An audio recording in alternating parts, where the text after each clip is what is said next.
अस्सलाम वालेकुम, I am very very good morning to all of you. कैसे हैं आप? अच्छा, 2-3 ज़रूरी बातें करूँगी मैं आपसे शुरू में। कोरोना की वजह से, क्राइसिस की वजह से हम लोग सब बहुत एहतियात कर रहे हैं, करनी भी चाहिए, लेकिन मैं इतनी हैप्पी बात नहीं कर रही, थोड़ी कम हैप्पी है। हाँ, मीडियम वाला हैप्पी म्यूज़िक लगाएं। तो मैं बता रही थी कि कुछ बातें ऐसी हैं कि जो हम उस पर केयरलेस हो रहे हैं, बाकायदा केयरलेस हो रहे हैं। तो मैंने कहा वो मैं शुरू में आपसे बातें करूँगी कि किस तरह से हमें एहसास नहीं है, हम बहुत ख्याल कर रहे हैं, डिस्टेंस भी मेंटेन कर रहे हैं, घर से भी कम निकल रहे हैं, ठीक है, हाथ भी घर में धो रहे हैं, इसके बावजूद 2-3 ऐसी चीज़ें जिससे कोरोना आपको लग सकता है अनजाने में। क्रॉस कंटेमिनेशन जिसको कहा जाता है। क्रॉस कंटेमिनेशन में यानी कि आपने डायरेक्ट कैरियर से आपका कांटेक्ट नहीं हुआ, उसने किसी चीज़ को हाथ लगाया और आपका हाथ वहाँ लग गया। अब आप कहें कैसे? ग्लव्स से। ग्लव्स पे भी जर्म्स आ जाते हैं।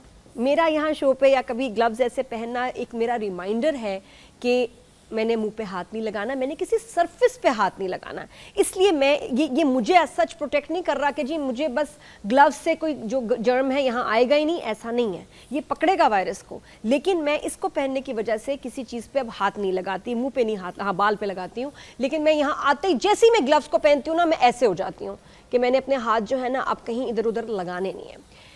क्रॉस कंटेमिनेशन की 2 बहुत बड़ी चीज़ें, एक जो आप स्टोर से सामान ले रहे हैं, दुकानों से जो आप सामान ले रहे हैं, इंक्लूडिंग फ्रूट, वेजिटेबल्स, पैकेट, डब्बा, बोतल, उसको अगर किसी ऐसे शख्स ने हाथ लगा लिया जो कैरियर है कोरोना का, उसके वहाँ जर्म्स रह गए और काफ़ी देर तक रहते हैं। फिर आपने वो चीज़ उठाई, घर में ले आए, फ़ौरन आपने हाथ धोए, अल्लाह मेरे हाथ साफ़ हो गए। उसके बाद आपने वही चीज़ जो है टेबल पे रख दी बच्चों के लिए या अपने खुद के लिए इस्तेमाल कर ली, गए काम से।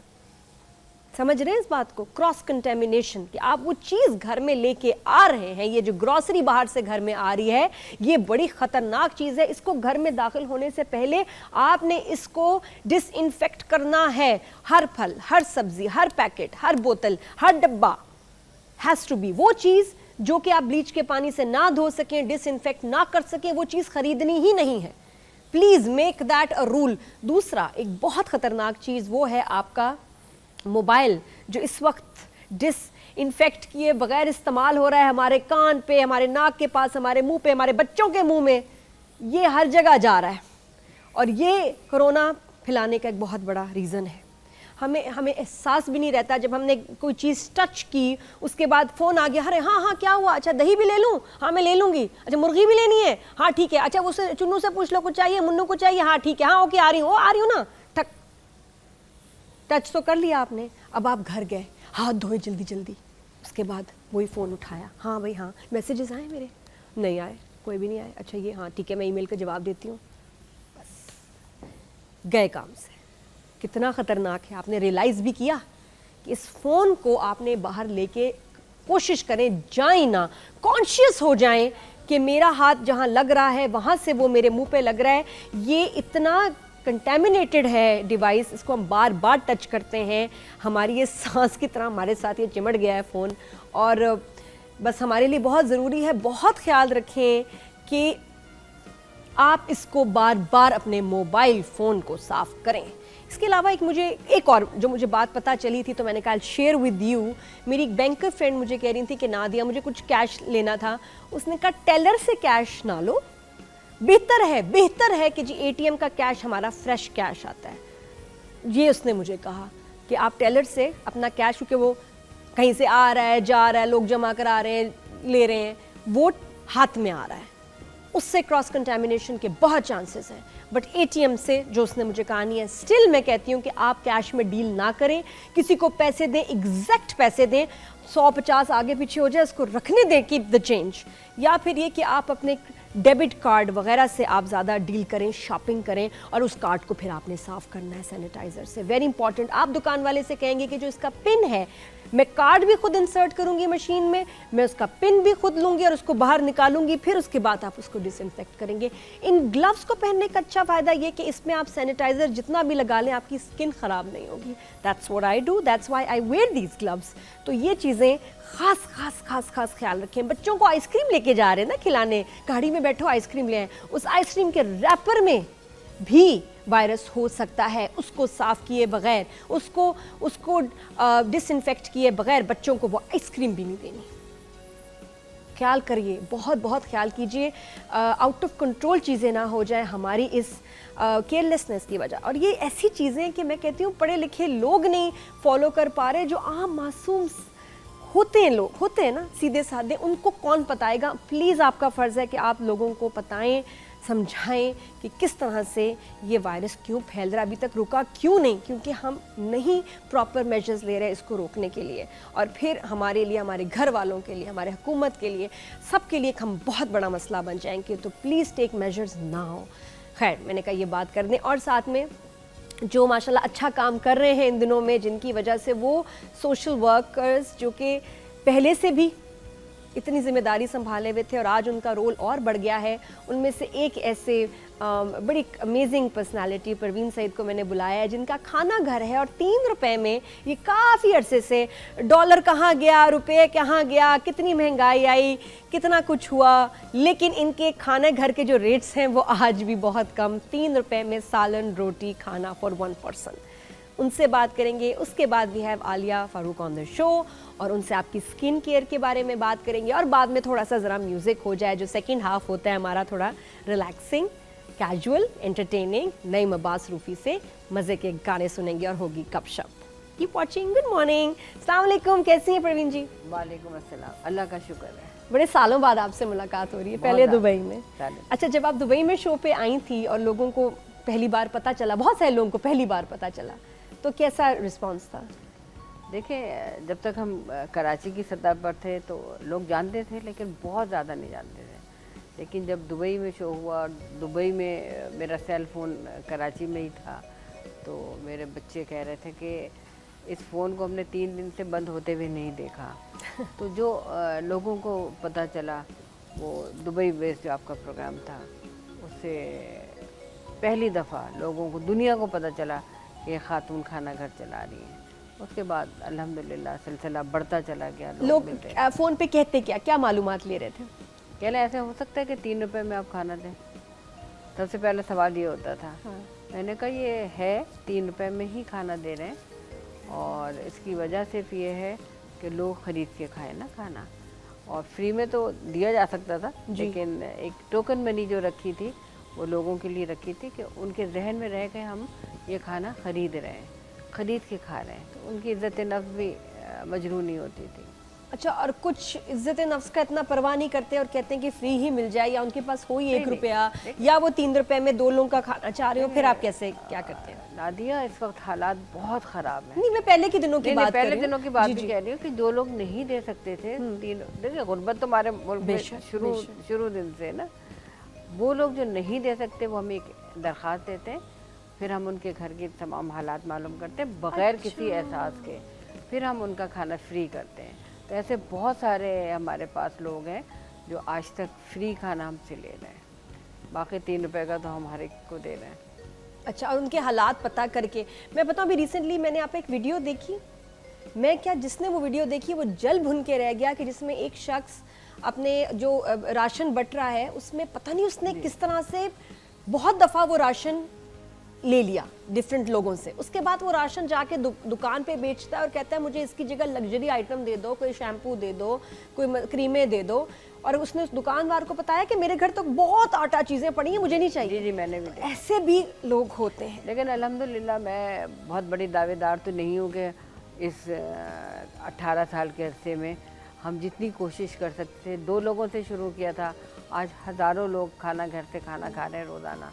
लेकिन जो मौजूदा हालात हैं उसमें तो हमारा किरदार ये था कि लोगों ने हम पे भरोसा किया, कहा कि आप लोगों तक राशन पहुँचाएँ, खाना पहुँचाएँ। तो खाने की पाबंदी है, बैठ के नहीं खिला सकते थे, तो पार्सल 10-10 लोगों को बुलाते हैं, उनका हाथ वॉश कराते हैं। अच्छा, मतलब आपने चेंज किया प्रोटोकॉल इसकी हालात की वजह से। अच्छा, आप किन चीज़ों का ख्याल कर रहे हैं? मैं आपसे पूछती हूँ, कॉलर से भी बात कर लूँ। अस्सलाम वालेकुम Shazia, good morning. Hello Shazia, अस्सलाम वालेकुम। इतना काफ़ी ऊंचा है इमरान, मैं ना ऊंचा बोलूँ, आप ऊंचा बोले। शाजिया आप ऊंचा बोले। शाजिया की कॉल ड्रॉप हो गई। शाजिया, इतना मन था मैं तुमसे बात करने को, क्या किया तुमने? दोबारा कॉल करो जी। तो परवीन आपा, अभी आपने किन चीज़ों का आप एहतियात कर रही हैं, क्योंकि बहुत सा और लोग क्या बढ़ भी गए हैं बहुत अभी, ज़्यादा बहुत ज़्यादा। पहले कितने आते थे और अब कितने हो देखिए, गए? हमारा खाना घर है ही गरीब बस्ती में ना, ठीक है। जहाँ मजदूर रहते हैं। और यही नहीं कि खुदा की बस्ती, उसके साथ का पूरा लियारी एक्सप्रेस वे, तमाम कच्ची आबादियाँ, गोट बड़ी तादाद में वहाँ मौजूद हैं। इतनी बड़ी तादाद में खाना घर के पास इतने वसाइल तो है नहीं कि बहुत बड़ा इदारा है, लेकिन जो भी हम पर ट्रस्ट कर रहा है इस वक्त, वो हमें कह रहा है कि आप खाने का सिलसिला रोकिएगा नहीं। तो अल्हम्दुलिल्लाह तमाम तर बातों के बावजूद, ख़तरात के बावजूद खाना घर खुला हुआ है, लोग आके खाना भी खा रहे हैं। राशन हमने ये नहीं किया कि लाइन लगाओ, राशन लो और जाओ, धक्कम पे लो और ये करें। हमने एक इलाके का सर्वे किया, वहाँ से शनाख्ती कार्ड लिए, हमें पता है कि इस घर में इतने राशन इस इलाके में जाने हैं। अपनी गाड़ी में रखा, लेकर गए, एक एक दरवाजे पर राशन रखा और फिर वापस आ गए। फिर इसी तरह दूसरा इलाका लिया। तो ये सिलसिला ऐसा ऐसा 8-10 जगहों पे तो हम तकसीम कर चुके हैं, लेकिन अभी राशन हमारे बन रहे हैं, खाना हमारा चल रहा है। तो ये कि अल्लाह का शुक्र है। तो आप पहले ये कोरोना वायरस आने से पहले कितने लोगों का खाना बना रहे थे और अभी कितने लोगों का खाना बन रहा है? हमारा जो उस वक्त जो थे 4000 के करीब लोग खाना खा रहे थे ना, कोरोना से पहले, कराची शहर में, उस इलाके में। एक इलाके की बात हो रही है, खुदा की बस्ती में ही है ना हमारे खाना सही। घर। और साथ में पिकअप पॉइंट्स बनाए हुए हैं कि जो मुख्तलिफ गरीब बस्तियां हैं वहाँ खाना अपनी गाड़ी के ज़रिए पहुँचाते हैं, ताकि लोग जब दूर से आए तो उनको परेशानी ना हो। तो वहाँ खाते थे। अब तो बहुत ज़्यादा हो गई है, लेकिन जिसको हम 6 बजे तक कंट्रोल करते हैं कि भाई 6 बजे तक जो खाना खाना है, लेना है, वो आप ले जाइए। तो वो तो 1000-2000 तो बढ़ जाना कोई मायने नहीं रखती ऐसी गरीब बस्तियों में। तो खाना भी दे रहे हैं, राशन भी दे रहे हैं, आटा लोग दे के जा रहे हैं, आटा दीजिए लोगों को, आटा घरों में पहुंचा रहे हैं। अपने खाना घर पे कोई रश नहीं लगा रहे, लेकिन जो लोग आते हैं उनका सैनिटाइज़र से हाथ धुलाते हैं। हाँ, ये मुझे बताइएगा कि एहतियात क्या कर रहे हैं आप जी लोग? जी बिल्कुल।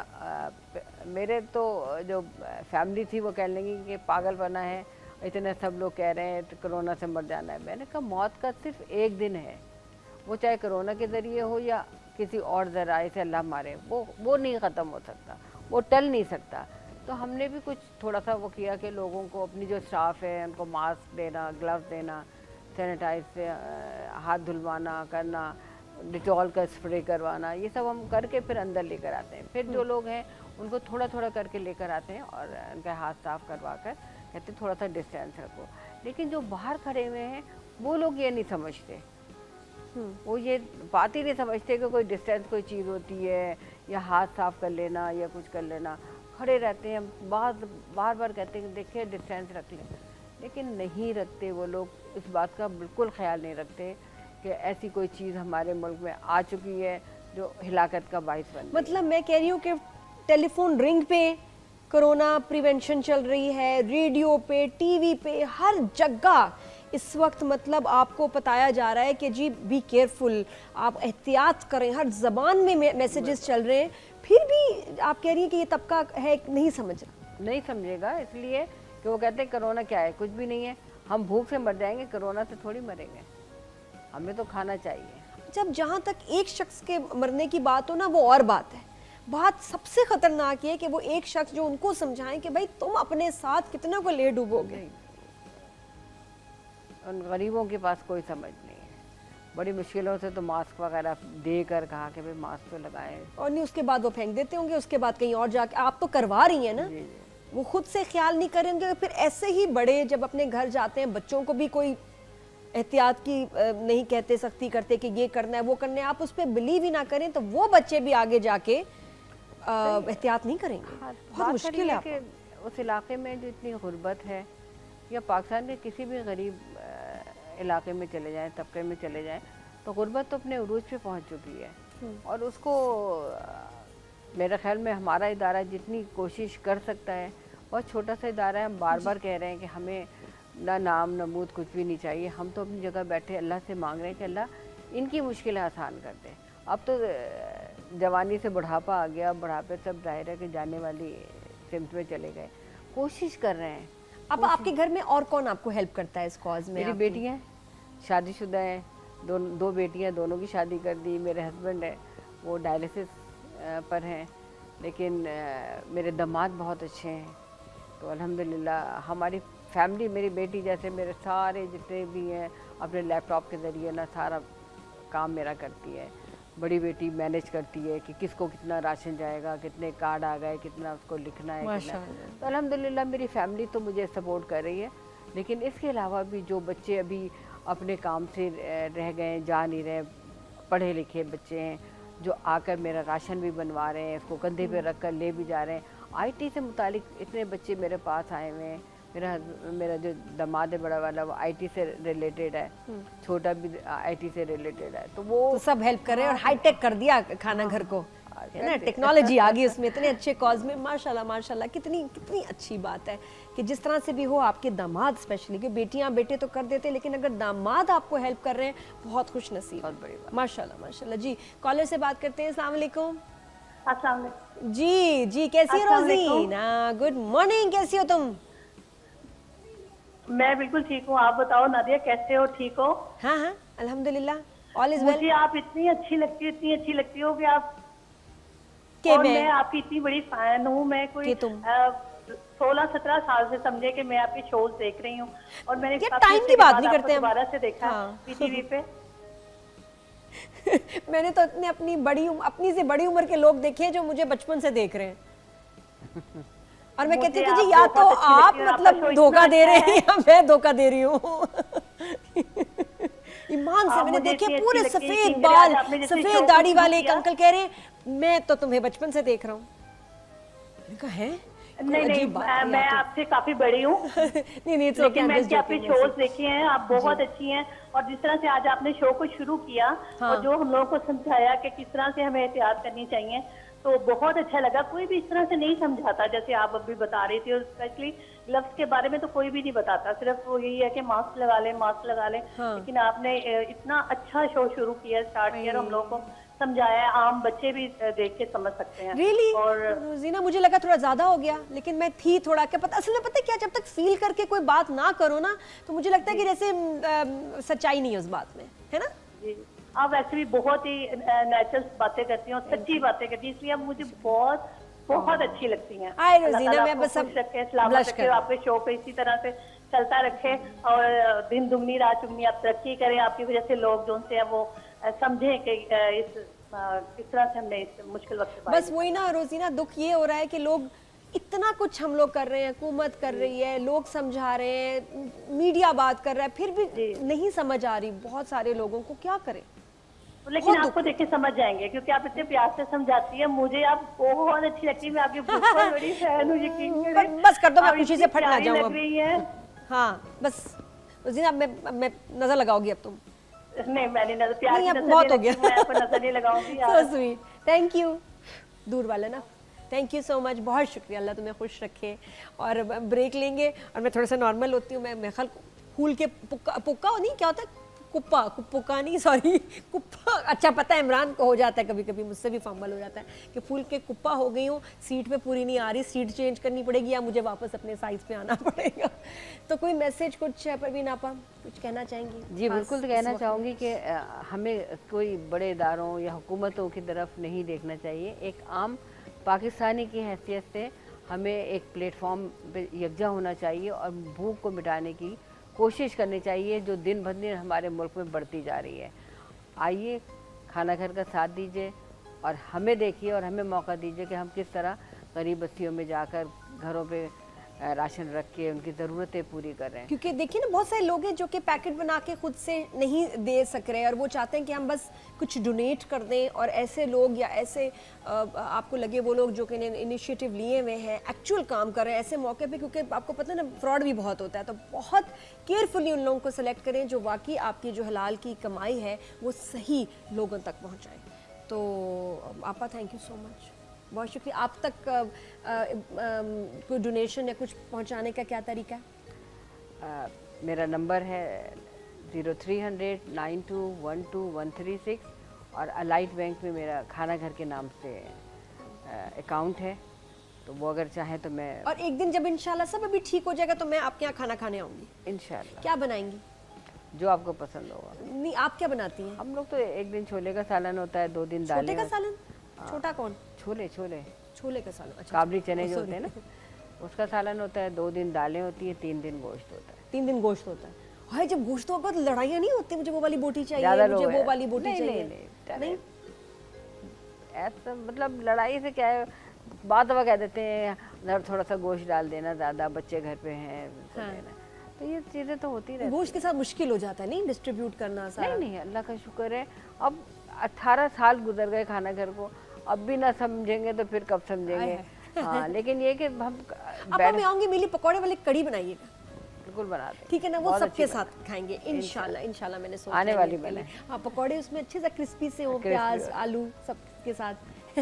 और रमजान में भी ये सिलसिला चलेगा? जी जी बिल्कुल। रमज़ान में अल्हम्दुलिल्लाह रोज़ा खुलवाना और राशन तकसीम करना, और आखिरी अशरे में जिन लोगों के बच्चों के गरीबों के ईद के कपड़े नहीं होते उनका इंतज़ाम करने की कोशिश करते हैं। अब आगे इस साल क्या हालात हैं ये नहीं पता, लेकिन कोशिश करेंगे कि गरीब बस्तियों में रोज़ा खुलवाने की जो है ना जारी रखें अमल को।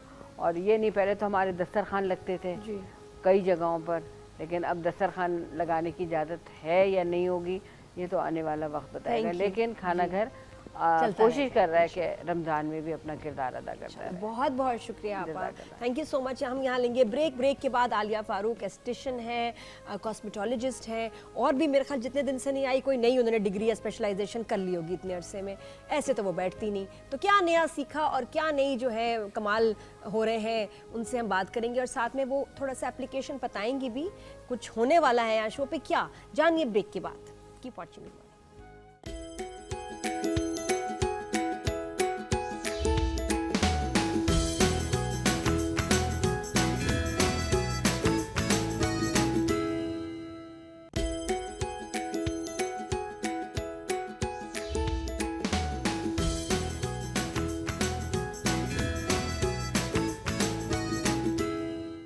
Welcome back after the break. Good morning, morning at home पे आप हमारा मॉर्निंग शो देख रहे हैं with me Nadia Khan. Good morning only on PTV home, हर सुबह सवाए सैटरडे और संडे के। आई नो सो हमें बड़ा मिस करते हैं, लेकिन हम चाहते हैं कि आप मिस करें, और हमें इतना शदीद मिस करें कि जब मंडे को वापस आएँ तो आपको दोबारा से हमसे प्यार हो जाए। तो बहुत अच्छी इन्फॉर्मेशन के साथ अभी मज़ीद आगे शो चल रहा है। आज थोड़ा सा शो पे म्यूज़िक गाना शाना भी है, नईम अब्बास रूफ़ी आएंगे, और मेरे का थोड़ा सा ना चेंज चाहिए। ठीक है, इन्फॉर्मेटिव बातें कर रहे हैं सब, लेकिन ज़रूरी है कि कॉशियस होने के साथ साथ थोड़ा एंटरटेनमेंट भी हो। आलिया फारूक अब हमारे साथ हैं और हम स्किन केयर के ऊपर बात करेंगे। अस्सलाम वालेकुम, कैसी हैं आप? बिल्कुल ठीक, तुम बताओ खैरियत से? मैं ठीक हूँ। मुझे आपके बच्चे माशाल्लाह ऑस्ट्रेलिया में हैं, थोड़ा सा ज़रा ऑस्ट्रेलिया का भी बताएं, हाल वहाँ क्या है इस वक्त? ऑस्ट्रेलिया में भी सब लॉकडाउन है, सेल्फ क्वारंटीन में हैं सारे बच्चे, और वहाँ पे मास्क और ग्लव्स का भी वही है सारा, मतलब पहनने पे तरजीह दे रहे हैं। लेकिन ज़ाहिर है ह्यूमन नेचर है, नहीं सुनते पब्लिक, तो बार बार अवेयरनेस दिलाई जाती है टीवी पे भी, और वैसे भी और हर सख्ती स्टोर है के घर से बाहर निकलने पे, या दुकानें बंद है सब? सख्ती है बिल्कुल, जैसे यहाँ हमारे यहाँ 5 बजे बंद हो जाता है, वहाँ पे भी, वहाँ तो वैसे ही नेचुरली हर चीज़ 5 बजे वैसे ही बंद हो जाती है। बट सिर्फ टेक अवेज़ हैं वहाँ पे, आप बैठ के अंदर नहीं खा सकते किसी रेस्टोरेंट में, कैफ़ेज़ में। और दूसरा ये कि आप अगर ये जितनी कन्वेंस है, पब्लिक कन्वेंस, वो तो चल रही है, बट एक सीट पे जो 3-3 सीटें होती हैं ना बसेस में या ट्रेन्स में, तो बस एक बंदा एक जगह बैठा हुआ है, और बाकी टेक अवेज़ तो चल रही हैं। अच्छा, लेकिन सख्ती है, लॉकडाउन है कंप्लीट। चाली मुझे एक सवाल का जवाब बता, जब शुरू में पता चला कि इस क्राइसिस का पता चला और ये लोगों को एकदम लगा कि सप्लाईज नहीं होंगी, तो वेस्ट में सबसे पहले जो दौड़ लगी टिश्यू पेपर की, टॉयलेट पेपर पे लड़ाइयाँ हुई हैं, लोगों ने ऐसे पकड़ के ना उसका स्टॉक जो है जमा किया, और कुछ लोगों को जो दुकान के गार्ड थे उनको टिश्यू पेपर की चौकीदारी करनी पड़ी कि नहीं आगे नहीं आना, और वो लोग फिर भी करके टिश्यू पेपर के, हमारे तो आटे चावल के लिए लड़ाई का हो सकता है, लेकिन उन्होंने टॉयलेट पेपर के ऊपर जो फड्डे किए हैं और झगड़े किए हैं कि उनको स्पेशल गार्ड्स बुलाने पड़े टिश्यू पेपर गार्ड करने के लिए। अब तो उन्होंने लिमिटेशन रख दी है ना कि एक बंदा पर फैमिली, आप 2 टिश्यू पेपर से ज़्यादा कोई भी, इवन बच्चों का दूध भी 1 से ज़्यादा नहीं ले सकते, हर चीज़ लिमिट कर दी है कि आप इससे ज़्यादा नहीं उठा सकते, बिल्कुल स्टॉक नहीं कर सकते। टिश्यू पेपर का क्या करना है उनके, और उनको क्या डर था कि अगर टिश्यू पेपर ख़त्म हो जाए तो क्या होगा? मुझे ये लगता है क्योंकि वहाँ पे पानी का इस्तेमाल नहीं करते ना, तो एक टिश्यू ही है उनकी ज़िंदगी सारी, तो उन्होंने कहा होगा कि ये सब इकट्ठे कर लो और हर चीज़ वहाँ टिश्यू से हर साफ़ हो रही है, अपना आप साफ़ हो रहा है, तो वो टिश्यू इन्होंने कहा होगा कि सबसे पहले स्पगेटी, मैकरोनी, हर चीज़ आइल्स खाली। जो ड्राई चीज़ें थी ना सारी, जो ज़्यादा पेरिशेबल नहीं थी, जिसमें मैकरोनी थी, सारा पास्ता, टिश्यू पेपर, आपका ये डिसइंफेक्टेंट्स, हर चीज़ ख़त्म। बेबी पाउडर, ये दूध वाला जो होता है, सब फार्मूलाज ख़त्म। और कितने अरसे से? अभी भी बेटा जाता है जब मेरा, तो वो अब इतना स्टॉक नहीं होता, लेकिन आहिस्ता आहिस्ता वो अब उन्होंने बहुत अच्छी एक चीज़ क्या की, क्योंकि डॉक्टर्स बेचारे सारी रात सारा दिन लगे हुए हैं इमरजेंसी में, तो उनको सुबह 7 से 9 बजे का टाइम स्लॉट उनका दे दिया कि इसके अलावा डॉक्टर्स और बूढ़े लोग, बुज़ुर्ग, वो आएंगे अपनी ग्रोसरी करने के लिए। ज़बरदस्त। और वहाँ खैर काफ़ी हेल्प भी उन्होंने की है, मेडिकल एड भी की है, और लेकिन देखिए बाकी बाहर के फाइनेंशियल मुल्कों में भी। सोचते हैं कि भाई यहाँ तो किसी चीज़ की कमी नहीं होगी, और इस मामले में माशाल्लाह हमारे मुल्क की बड़ी बात है कि कोई कमी नहीं हुई राशन की। जो ज़रूरी अल्लाह का चीज़ें शुक्र है, हैं, बिल्कुल। जो ड्राई आइटम्स हैं, मुर्गियाँ तो मुझे लगता है कि और मल्टीप्लाई हो गई हैं बहुत ज़्यादा। गोश्त नहीं मिला मुझे, मेरे ख्याल में 1 महीना गोश्त नहीं मिला। अच्छा। लेकिन अब शुक्र है पिछले हफ्ते लेके आई हाँ, मैं तो गाँव से बकरा मंगवाया, मेरा तो ट्रेन पे बकरा आया है। थी। बकरा हाँ, ट्रेन पे आ बिल्कुल गया। लॉकडाउन से पहले यूनुस भाई गए थे सिंध में अपने गांव में, बिल्कुल आखिरी बस उनकी थी, बस नहीं ट्रेन, तो वो ट्रेन में बकरा ले आए। मैंने कहा ये क्यों यूनुस भाई? के नहीं नहीं नहीं बाजी, गांव का बकरा बड़ा, और वाकई बहुत अच्छा, उसका अच्छा। गोश्त बड़ा प्यारा। अच्छा आया, इतना प्यारा बकरा, वो जैसे डॉगी नहीं ऊपर ऐसे खड़ा हो जाता हो, 2 पैर करके खड़ा हो। मैंने दरवाजे से अंदर है, ये क्या बकरा मेरे साथ अंदर लाउंज में आ गया। ओह अच्छा। हाँ, फ्रैंकनेस देखो उसकी। तो फिर मेरा थोड़ा सा वो, नहीं यार इसको नहीं करते। तो फिर पेट में थोड़े दिन इजाफा रख हुआ लें। या खा लिया? नहीं, इवेंचुअली शॉर्टेज हुई तो वो बकरा खा लिया। लेकिन ये कि मेरा ट्रेन में इतना प्यारा बकरा, जो गांव के बकरे आते हैं ना, बहुत बहुत प्यारे, मजेदार। वो हेल्दी, अच्छा, वो ग्रास फेड होते होंगे ना। हाँ, तो बाहर आप ग्रास फेड कोई भी मीट ले लें तो वो डबल प्राइस पे मिलता है। और तमीजदार बहुत था ये बकरा। मैंने शहर से बकरे लिए, वो बकायदा आते हैं उस वक्त ना टक्कर मारने। उसने कोई हमें टक्कर नहीं मारी, वो तो था लाउंज में, लेट्स वॉच टीवी वाला मूड था उसका। बहुत ही आराम से ना, तहम्मुल वाला बकरा था। तुमने Very उसको nice। सेल्फ आइसोलेशन का टाइम नहीं दिया। मेरा पता दिल बहुत चाह रहा है आलिया, मुझे लगता है इन दिनों में मुझे एहसास हुआ हमारे घर में होनी चाहिए 1 भैंस, 12 मुर्गियां और 2 बकरे, जरूरी। कितना अच्छा होता है, कितने हमारे चक्कर बच जाते हैं बाहर के, हैं? हाँ, एक फिर सब्जी गार्डन भी लगा लो ना, किचन गार्डन। और बाकी चीजें तो पॉसिबल हो रही है, भैंस का मसला हो रहा है सिर्फ। डीएचए में मेरे ख्याल अलाउ नहीं कर रहे, नहीं भैंस मेरे ख्याल कोई भी नहीं करेगा भैंस तो मैं अलाउड। स्मेल और सारे मसले। एनीवेज, नॉर्मल ऐसी बातें हो गई। आप बताएं, सैलून मिस कर रही हैं, कितने अरसे से सैलून बंद है, क्लाइंट्स क्या शिकायत कर रहे हैं, मुंह पे बाल निकल आए होंगे, स्किन खराब होगी उसने जमील से जमील बन गया ना सारे। जमीला से जमील बन गए होंगे, जमीला से जमील है ना, क्लाइंट सारे। क्या हो रहा है, क्या मसाइल है? सैलून बंद है, बिल्कुल कोई हमारा वो नहीं है। जाहिर है क्लाइंट्स के अब फ़ोन आना शुरू हो गए, मैसेजेस आना शुरू हो गए कि भाई अब थोड़े से जमील बनने लगे, अब हुस्न जमील की तरफ लेके चलो। लेकिन वही बंद है अभी सैलून्स, तो मेरे ख्याल में अभी एथिकली भी ठीक नहीं है कि हम उसको खोलें। और दूसरा ये कि अब हम ये कर रहे हैं कि हम ऑनलाइन कंसल्टेशंस करें स्किन की, और साथ प्रोडक्ट्स भी हम डिलीवर करें, क्योंकि एज सच ब्यूटी स्टोर्स तो बंद हैं, सैलून्स भी बंद हैं, तो आप प्रोडक्ट्स नहीं ले पा रहे इतने ढेर सारे, तो हम ऑनलाइन डिलीवरीज भी कर रहे हैं। Products और की, हाँ, अच्छा। पहले ऑनलाइन कंसल्टेशन होती है, फिर उसके बाद उनको ऑनलाइन हम भिजवा देते हैं। कैसे हमारी जिंदगी एकदम स्विच होके ऑनलाइन आई? अगर ये हम नॉर्मल तरीके से कर रहे होते, सालों लग जाने थे पाकिस्तान में ऑनलाइन ट्रेडिंग। बट उन औरतों के लिए थोड़ी सी आसानी हमने ये रखी है कि अगर ऑनलाइन पैसे ट्रांसफ़र नहीं कर पा रही तो हम कैश ऑन डिलीवरी करें, राइडर जाता है, प्रोडक्ट देता है, पैसे लेता है, और फिर आसानी हो जाती है। सही सही सही सही। अच्छा, तो इसके अलावा मुझे लगता है आलिया कोर्सेज भी होने चाहिए इस वक्त, क्योंकि बच्चियां फ्री हैं, और बच्चियां टीनेजर बच्चियां तंग कर रही हैं घर में, वो बोर भी हो रही हैं, बेजार भी हो रही हैं, परेशान है अपने रिजल्ट्स को लेके, अपने एकेडमिक ईयर को लेके। तो अगर ऐसे में उनको थोड़ा सा ग्रूमिंग के कोर्सेज करा दिए जाएं, स्किन केयर के कोर्सेज करा दिए जाएं, और बच्चियों को यंग एज में ही आदत दिलाएं कि उनको अच्छी क्लिनजिंग, अच्छी मॉइस्चराइजिंग की उनकी रूटीन हो। मैं आज बहुत तक, मैं अच्छी जो बात बची हुई हूँ ना मेरी स्किन, वो इसीलिए कि मैं बहुत यंग एज से मैं अपनी क्रीम्स के मामले में रेगुलर हूँ माशाल्लाह। बहुत फ़र्क पड़ता है सालों से, लेकिन आपको ख्याल करना पड़ता है। बिल्कुल, सालों से भी ख्याल करना पड़ता है, और सबसे ज़्यादा आपको ज़रूरत ये होनी, आपको पता ही होना चाहिए कि आपकी स्किन टाइप किस किस्म की है, उसके मुताबिक फिर आप प्रोडक्ट्स यूज़ करें। मेरी क्या स्किन है? तुम्हारी तो ड्राई है ना? मेरी ड्राई? हाँ। अच्छा, मेरी कितनी ड्राई देर बाद ऑयल निकलता है?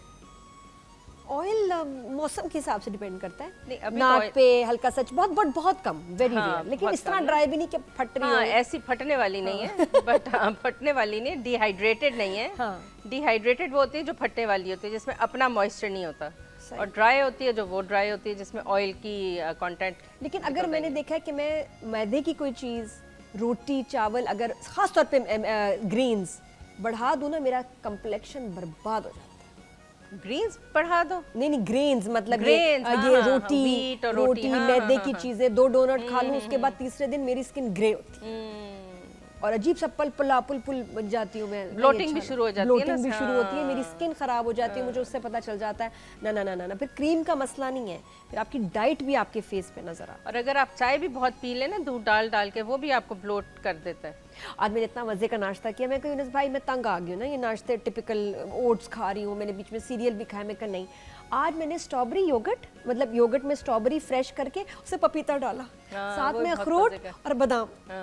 वो भी बहुत मजे का आप होता है। प्लीज ट्राई करें। कभी हुआ है, कभी किसी ने ऐसे ट्राई किया, दही के अंदर स्ट्रॉबेरीज ग्राइंड करके ऊपर पपीता? मैं अच्छा, आपको मैश क्या कर बताऊं? ली थी, इकट्ठी blend कर ली थी? हाँ, हाँ, घर और अच्छा। घर में बन रही है दही भाई, हम्म, तो उससे वो स्ट्रॉबेरी योगर्ट में पपीते का टेस्ट आप लोग नहीं सोच सकते। मेरी रिकमेंडेशन पे आप ट्राई करें, आप कहेंगे वाह नादिया, ये तो कमाल हो गया। अस्सलाम वालेकुम, गुड मॉर्निंग। वालेकुम अस्सलाम and good morning Nadia and Alia. अस्सलाम वालेकुम। नादिया नालिया, और माशाल्लाह Combination है नादिया, ना? आप लोग बहुत अच्छा शो कर रहे हैं, बहुत आपकी शो से मुझे अवेयरनेस मिलती है, देखती रहती हूँ मैं, छोटी छोटी बातें आप बताती रहती हैं, उनसे बहुत अवेयरनेस मिलती है कि है ना? आजकल जो माहौल चल रहा है उसमें किस तरह से अपने आप को बचा के रखे। जी। तो बहुत अच्छा लगता है, आप अपने एक्सपीरियंस भी शेयर करती हैं, अपनी बातें भी बताती हैं, तो उनसे सीखने को मिलता है। बहुत शुक्रिया। बस यही होता है कि प्यार मोहब्बत से जरा थोड़ा डराओ, थोड़ा पटाओ, थोड़ा डराओ, थोड़ा पटाओ। नहीं आपका तो अंदाज बहुत ही अच्छा सा है ना, बड़ा चटपटा सा और बड़ा बहुत मतलब समझ में भी आती है सुरीन का और मैं, आप यकीन करें, जिस दिन मैं सुबह कॉफी पी लूँ ना, एस्प्रेसो कॉफी, नेस्प्रेसो की, तो उस दिन तो मैं ज्यादा चटक हो जाती हूँ, हालांकि मेरे चक्कर आ रहे होते हैं मुझे, क्योंकि उसके बाद वाहिद भाई की गाड़ी होती है ऐसे ऐसे ऐसे। तो वो बहुत अच्छा सा इम्पैक्ट छोड़ती है। आज सुबह आई हूँ, मेरा सर घूम रहा था, क्योंकि एक तो कॉफी पी, ऊपर से वाहिद भाई की ड्राइविंग। अच्छा काम कर रही है नादिया। मैं अच्छा काम कौन सा मैंने कहा आपकी पूरी टीम मिलके जो एफर्ट कर रही है, इसमें शो कर रही है, इसके लिए मैं सबको बोलूंगी hats up to all your team. अच्छा, मेरी सारी टीम, थैंक यू। जी बिल्कुल पूरी टीम। बहुत अच्छा, ये बड़ी प्यारी बात की इन्होंने। इन्होंने। 2 क्वेश्चन करने नादिया।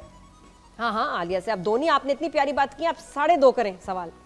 जी, एक तो आलिया से मुझे ये पूछना है कि ना आलिया, एक तो अभी बताइएगा कि आप बता रही थी कि आपकी प्रोडक्ट्स डोर टू डोर मतलब कैश ऑन डिलीवरी मिल रही है और आप कंसल्टेशन कर रही हैं ऑनलाइन, तो वो मुझे बताइएगा किस तरह हम आपसे अप्रोच कर सकते हैं, कोई नंबर या कोई लिंक या कोई साइट जो भी आपकी, वो बताइएगा। दूसरा ये कि अभी जो है लॉकडाउन है, सब कुछ बंद है, तो जस्ट हम अपनी स्किन को किस तरह ग्लोइंग रख सकते हैं, जो गर्मियों में किचन में काम करने की डल हो रही है, 3-4 चीजें ऐसी जरूर बताइए जो हम घर में कर सकें जो अच्छे तरीके से और हमारा रिजल्ट बहुत अच्छा है, ये जरूर बताइएगा। जी अभी बिल्कुल बताते हैं। और जहाँ पे आप ऑनलाइन प्रोडक्ट्स के बारे में बात कर सकें, हमारा इंस्टाग्राम को फॉलो कर सकती हैं, आलिया फारूक ऑफिशियल के नाम से है वो, तो जब आप उस पर आप कांटेक्ट कर लेंगी तो हम आपको डिटेल्स दे देंगे। हाँ, एक तो ये, दूसरा ये जो काले लिबास में एक लड़की आधे घंटे से हमने खड़ा की हुई है, क्यों खड़ी की हुई है, ये हम आपको ब्रेक के बाद बताते हैं। सस्पेंस दें कि हमने यहाँ एक है, ये क्यों है, और इसके सामने एक क्रीमों का ढेर पड़ा हुआ है, काउंटर है। तुम्हें किसी ने क्या पता कि यहाँ खड़ा किया है? क्या वादा किया तुम्हारे साथ? क्या बताया मेरी टीम ने? आप फेशियल के बारे में बताएंगी? मासद के माशाल्लाह, देखा ना, कॉफी और चक्कर और घूम गई हूँ मैं, वाकई घूम गई हूँ। तो ब्रेक के बाद बात करते हैं इनसे कि बात इनसे तय क्या हुई है, बात करवाना क्या है हमने इनसे, आपको दिखाना क्या है। But after the break keep watching good morning.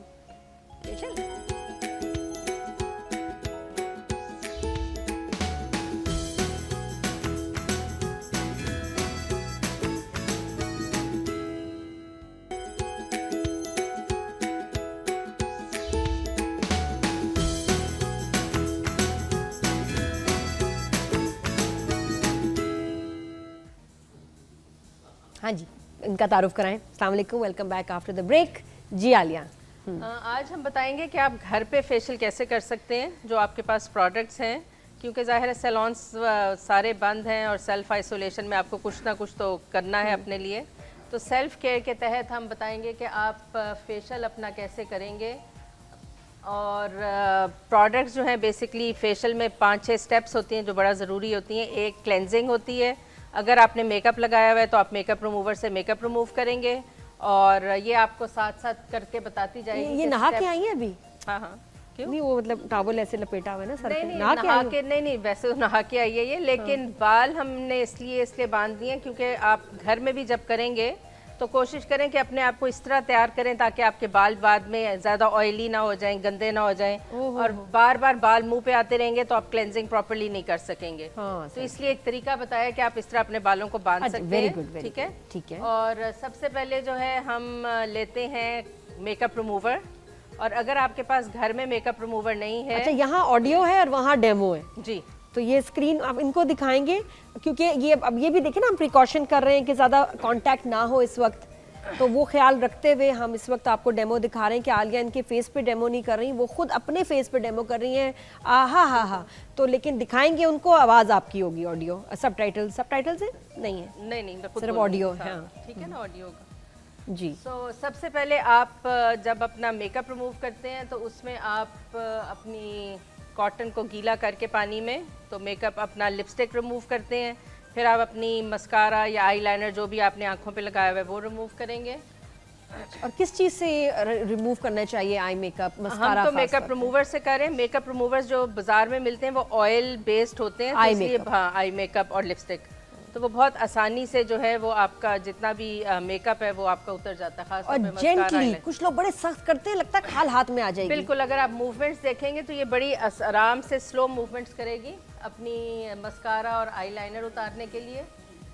और अगर कॉटन बड से करेंगे तो और एग्जैक्ट और माइल्ड हो जाएगा मामला। बिल्कुल, Very फिर आप nice. मस्कारा अपना आराम से कर सकते हैं, बट हमेशा liner. आपने कॉटन गीली करके लगानी है। क्योंकि जब गीली करके लगाओगे तो वो माइल्ड और सॉफ्ट हो जाएगी ना, इतनी वो सख्त नहीं रहेगी फिर। हाँ सर, कॉटन कभी कभी आंखों में भी आ जाती है, ये बड़ा मसला है ना, आंखों में रह जाते हैं उसके कुछ आ नहीं, जाता है कॉटन आती है बड़ी अच्छी किस्म की मेडिकल ग्रेड की, अगर आप कॉटन लेना और उसके छोटे छोटे आप काट लें तो वो बड़ा अच्छा रहता है, उसके साथ निकलता कुछ नहीं है। फिर उसके बाद हम पूरा मेकअप रिमूवर जो है पूरे मुंह पे आराम से करेंगे, और हमेशा राउंड सर्कुलर मूवमेंट्स में आपने काम करना है जब आप स्किन पे काम करते हैं।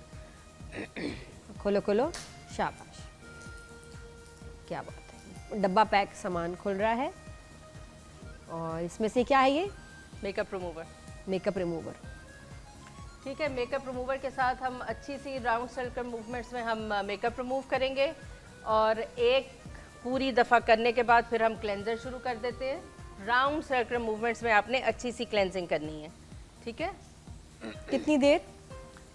आधे मिनट से ज़्यादा आपने नहीं करना, क्योंकि क्लेंजिंग जो है अगर आप ज़्यादा क्लेंजिंग राउंड सर्कुलर मूवमेंट से करेंगे तो आपके पोर्स खुल जाते हैं, और वही क्लेंजर, वही सारा जो मेकअप रिमूवर आपके पोर्स के अंदर डिपॉजिट होना शुरू हो जाता है। So it's not more than half a minute. और हम करते क्या है कि मुंह तो हम करना शुरू हो जाते हैं, बट हम गर्दन भूल जाते हैं। एक दफ़ा सारा मुंह हो गया, उसके बाद आपने गर्दन पे सर्कुलर मूवमेंट्स जो है वो आपने शुरू कर देनी है। उसके बाद हम अपने स्पंजेस लेंगे। स्पंजेस अगर आपके पास हैं तो आराम से उसको आप रिमूव कर देंगे, और अगर आपके पास स्पंजेस नहीं हैं तो आप हल्का सा पानी का छींटा मार लेंगे। ये आप सिंक के आगे भी कर सकते हैं, अपनी सिचुएशन देखने के साथ कि आप घर में कहाँ पे हैं। अगर आप इस तरह एक टेबल सेट करना चाहते हैं तो वो भी कर सकते हैं, अदरवाइज बाथरूम में भी कर सकते हैं सिंक के आगे। इसके बाद हम करेंगे एक्सफोलिएशन।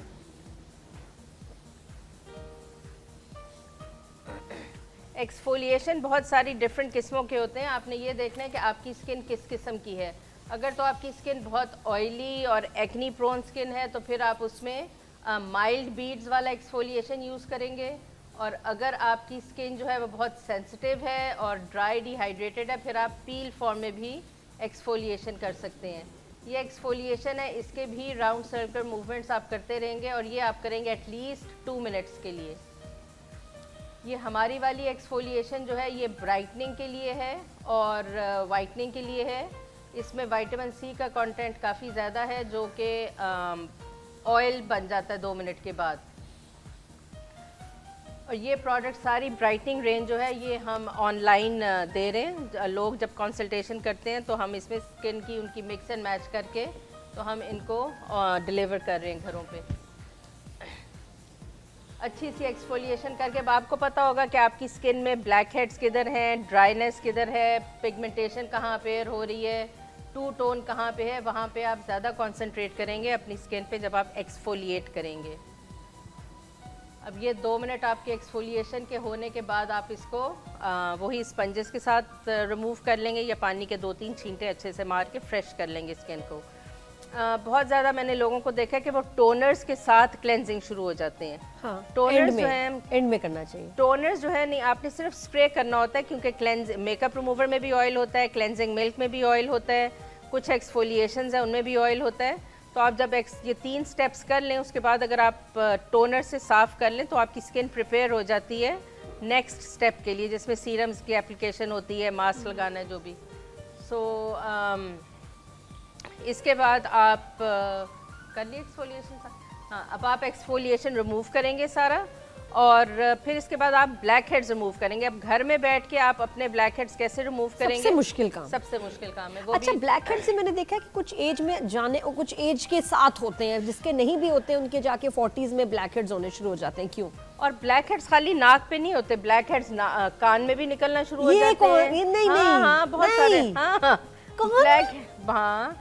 ब्लैक हेड्स आपकी यहाँ पे भी निकलते हैं, अक्सर मैंने निकाले यहाँ पे। कान में तो बहुत भरे हुए होते हैं लोगों के, पता नहीं क्यों है। हाँ, कान में मैंने कभी नहीं देखा ना सुना। अच्छा, अगली दफा तस्वीर खींचूंगी हाँ, तुम्हारे लिए। ना मुझे ना भेजना, मैं खाना नहीं खाऊंगी 5 दिन। अब हम ब्लैक हेड्स निकालेंगे। कॉटन को आप गीली करेंगे, कॉटन ले लें या टिश्यू ले लें, उसको गीला करके अपनी फिंगर्स के ऊपर लपेटेंगे जैसे ये कर रही है, और फिर जहाँ पे भी ब्लैक हेड होगा आप उसको स्क्वीज करेंगे। ये ब्लैक हेड बहुत आराम से इससे निकल जाएंगे सारे। जहाँ पे भी आपको नज़र आए कि आपके ब्लैक हेड है या वाइट हेड है तो ये इस तरह करके पॉप आउट हो जाते हैं।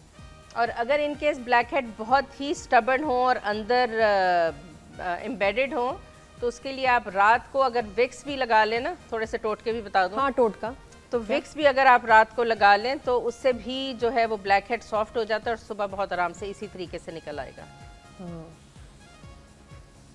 ठीक है, अब हमारे ब्लैक हेड्स निकल गए। अब हम मसाज करेंगे। अब आपको कोई भी आपके पास सीरम है, गर्मियों के लिए ब्राइटनिंग सीरम्स बहुत अच्छे हैं, हाइलुरोनिक एसिड्स हैं, रेटिनॉल्स हैं, विटामिन सी सीरम्स हैं, कोई भी आप सीरम लगा लें।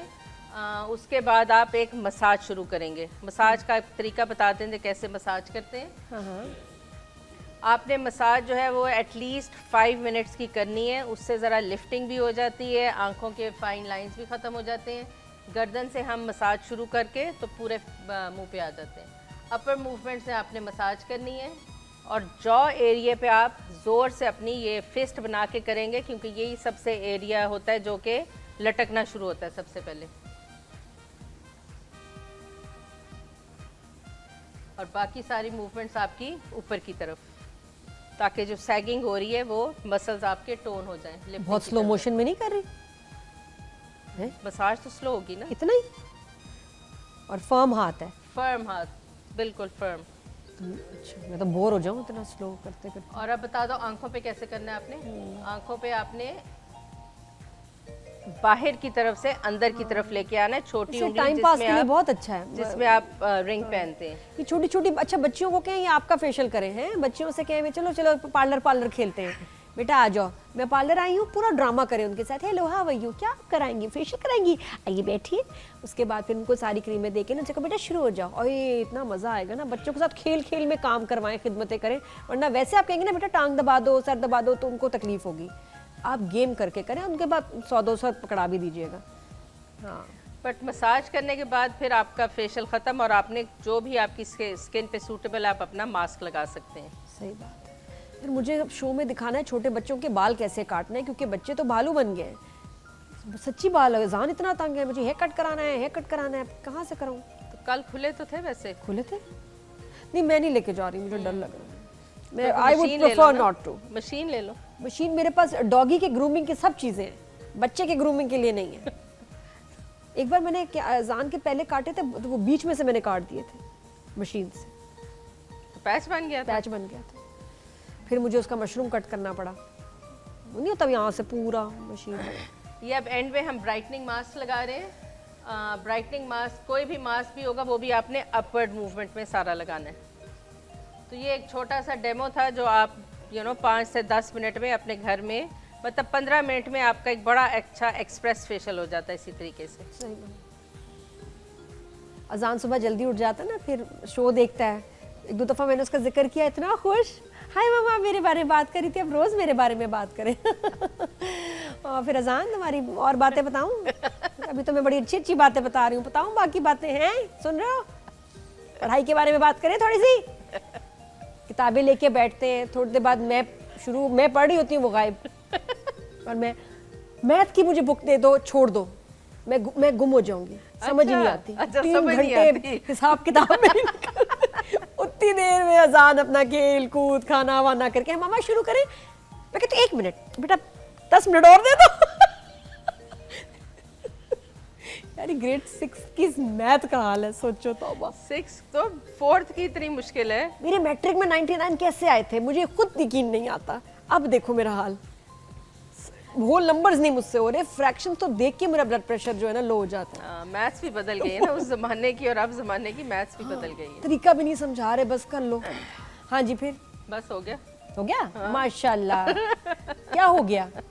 फेशियल हो गया। फेशियल हो गया। और ये साथ में मास्क लगा के फिर आप घूमे फिरे। मास्क आप एटलीस्ट 10 मिनट्स के लिए लगा के रखेंगे तो ये पूरा फेशियल जो है आपका 15 से 20 मिनट्स में बहुत अच्छा सा एक्सप्रेस फेशियल हो जाता है। आलिया जब भी मेरे शो में जाती है रो के जाती है, क्या आज फिर रो लिया, क्या हो गया? कुछ नहीं, तुम्हारी बातें और तुम्हारा जब आती है ना आप सारे शोज निकालने पिछले 20 साल के, ये जरूर होगा आलिया का। इतनी मैं प्यारी बातें अपनी तरफ से कोशिश करती हूँ बहन को कोई दुख ना दूं, फिर भी रोते हुए जाती है। हंस के रो रही होती हैं, इनको हंसाओ तो ये रोने लग जाती हैं। हाउ स्वीट जी। तो हो गया, अब क्या मैं हसीन हो जाऊंगी? वो हसीन हो गई है, तुम हो जाओगी। बहन मेरा भी कोई कर दे फेशियल, वेरी इंपॉर्टेंट। तो ये हफ्ते में कितनी दफ़ा आजकल? ये बेसिक क्लेंजिंग तो आपने सुबह शाम करनी है, जो हमने पहले 2 स्टेप्स बताए थे, मेकअप रिमूव और क्लेंजिंग मिल्क से क्लेंजिंग। एक्सफोलिएशन आपने हफ्ते में 2 दफ़ा करनी है, क्योंकि अब ज़रा गर्मियाँ आ गई हैं, पोर्स मिनिमाइज करने के लिए एक्सफोलिएशन बहुत ज़रूरी होती है। और जो 2 टोन डेवलप होनी शुरू हो जाती है, ड्राई स्किन हो जाती है, उसके लिए एटलीस्ट 2 दफ़ा आपने एक्सफोलिएशन करनी है। सही बात है। और एक्सफोलिएशन के फ़ौरन बाद आपने सीरम्स लगाने हैं। अगर आप 25 प्लस है, अगर उससे पहले हैं तो फिर आपको सीरम्स की ज़रूरत नहीं है। आजकल जो सीरम्स बहुत अच्छे हैं इस मौसम के लिए, विटामिन सी हो गया, रेटिनॉल्स हो गए, आपके पेप्टाइड्स हो गए, हाइलोरॉनिक एसिड हो गया, ये वाले सीरम्स जो हैं आप लगाएंगे तो आप फील करेंगे कि आपकी स्किन हाइड्रेटेड है और उसमें फ्रेशनेस भी रहेगी।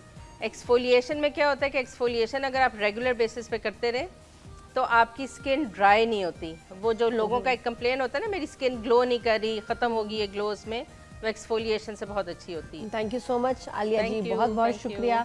और मैं चाहूँगी वही कि आप अपने प्लेटफॉर्म से लोगों को ना, लड़कियों को थोड़े से शॉर्ट कोर्सेज बताएं। बिल्कुल हम करवा रहे हैं, शॉर्ट कोर्सेज हम करा रहे हैं, ग्रूमिंग पे करा रहे हैं, स्किन के बेसिक कोर्सेज करा रहे हैं, ऑनलाइन हो रहा है जब तक ये लॉकडाउन ख़त्म नहीं होता, अल्लाह करे जल्दी ख़त्म हो जाए, तो तब तक हम ये सब कुछ ऑनलाइन ही कर रहे हैं। ठीक है। शाजिया अस्सलाम वालेकुम, गुड मॉर्निंग। जाते जाते कॉल आ गई भाई, पूरे घर से निकल रहे हो एकदम फोन आ जाता है। हाँ भाई, अभी आई, आप गाड़ी में बैठिए। हेलो। हाँ, शाजिया की कॉल आ गई। हाँ जी, वालेकुम अस्सलाम। कैसी हैं? कैसे हैं नादिया? बहुत अच्छा प्रोग्राम है और काफी सारी हमें चीजें सीखने को मिल रही हैं रेगुलर बेसिस पे। नादिया, क्वेश्चन है मेरा आलिया से ना, जी। मेरे कुछ अर्से कबल मोरलेस 1.5 ईयर हो गए, ब्लैक कलर के ना मस्से टाइप लटकने वाले निकलना शुरू हुए थे गर्दन पर, चाहे एक आध मेरा फेस पे भी हुआ। अब वो ना बढ़ गए हैं, तकरीबन 9-10 के करीब हैं। तो कोई ऐसा कोई रेमेडी होगा इसका कि मैं इससे मतलब कि छुटकारा इन सेंस कहूँ कि हासिल कर लूँ ना, क्योंकि मुझे बहुत अच्छा नहीं लगता, देखने से भी नहीं अच्छा लगता और छुपते भी नहीं मेकअप से, इजी फीलिंग नहीं आती है। प्लीज कोई रेमेडी ऐसा को कि हम घर में कर सकें या कोई मेडिसिन हो जो आप मुझे बता सकें, शेयर कर सकें। अच्छा, मस्सा जो है वो जो आपके हाथ में आ जाता है, गर्दन पे जो निकल आते हैं, स्किन टैग्स जिसको कहते हैं, वो है? एग्जैक्टली, बिल्कुल लटकने वाला नरम नरम सा। जी जी जी, और बिल्कुल। 1-2 मस्से मेरी बगल में भी हो रहे हैं, लेकिन वो ब्लैक नहीं है। बगल में जो है ना वो व्हाइट कलर के हैं, बिल्कुल पिंकिश हैं, और जो गर्दन में है वो ब्लैक हैं। ठीक है। तकरीबन 8-9 के करीब गर्दन में है मेरे ना। ठीक है, तो इसके लिए अगर आप किसी भी होम्योपैथिक पे चले जाए ना, उनको बताएं कि मस्सों की दवाई दे दें, तो वो आपको दे देंगे, वो आप लगाएंगे, वो सब झड़ना शुरू हो जाएंगे। बट ये एक दूसरे से लगते हैं, हो सकता है आपके मियाँ को हो या बहनों को हो, किसी को, ये एक दूसरे के साथ लगते हैं, मतलब कंटेजियस होते हैं ये। और शेयर कर सकेंगी आलिया कोई मेडिसिन ऐसी जो मैं ले सकती हूँ, क्योंकि अभी तो वैसे भी हम आइसोलेशन में हैं और मैं अप्रोच भी नहीं कर सकती, और अभी मैं ज़्यादा वरी हो रही हूँ। वे कुछ अर्से से घर में स्टे है तो बस ध्यान ज़्यादा इस तरफ जाता है। थोड़ा बता सकें अगर मैं दवाई का मंगा नाम बता सकूं सकते हैं? हाँ जी जी जी। एक होम्योपैथी की दवाई आती है थूजा के नाम से, THUJA, वो अगर आप लगाएंगे ना तो उससे झड़ना शुरू प्लीज आलिया रिपीट करेंगी स्पेलिंग प्लीज सबका? थूजा, THUGA या JA है, थूजा है। तू जा नहीं, जैसे तुम जाओ, यू गो, तू जा। ओके ओके ओके ओके, शुक्रिया आलिया, बहुत शुक्रिया। नादिया आपका भी बहुत शुक्रिया। Thank you. नादिया, ऐसे और ग्लव्स प्रोग्राम पहन के करते ना हैं। उसको, ग्लव्स को भी सैनिटाइज करना चाहिए बार बार, जिस तरह हम कर रहे हैं। हाँ, वो मैं रेगुलर बेसिस पे आपको आज कर रही हूँ और बहुत अच्छे से आप बता भी रही हैं, और अल्हम्दुलिल्लाह सब कुछ बहुत अच्छा है। ऐसे Thank ही चलता रहे नादिया, दुआओं में याद रखिए। बहुत बहुत, ये सादा सा मासूम सा हमारा प्यारा सा शो है। थैंक यू सो मच, आप इसको खास बनाते हैं। इतनी प्यारी बात की मैंने, थैंक यू सर। खुद ही ना मैं इम्प्रेस हो गई अपने आप से। अच्छा, ब्रेक लेते हैं। ब्रेक के बाद नईम अब्बास रूफी हमारे साथ, म्यूज़िक में हमारी म्यूज़िक इंडस्ट्री का बहुत बड़ा नाम, कमाल गाना गाते हैं, और आज वो अपने गाने डेडिकेट कर रहे हैं उन तमाम लोगों को जिनकी शादियां रुक गई हैं। शादियां होनी थी, शादियां रुक गई, इंक्लूडिंग यूनुस भाई जो कल कोने में सैड बैठे हुए ना, उकड़ू से बैठे हुए वहाँ कोने में। क्या हुआ यूनुस भाई? हाय बाजी ना पूछे, मैं क्या हुआ यूनुस भाई? हाय बाजी, जो मेरी शादी डिले हो गई है ना, ईद पे थी, अब ईद से आगे चली गई तो मैं इसलिए उदास बैठा हूँ। तो तमाम ऐसे लोग जिनकी शादियाँ डिले हो गई, जिन्होंने बड़ा कुछ सोचा था, प्लानिंग की थी, उन सबको हम डेडिकेट कर रहे हैं नईम अब्बास रूफी के यहाँ लाइव गाने। कितनी अच्छी बात है? डोंट फील सैड, इंशाल्लाह अच्छे वक्तों में अच्छा टाइम आएगा और फिर शादी आपकी धूमधाम से होगी। Keep watching good morning.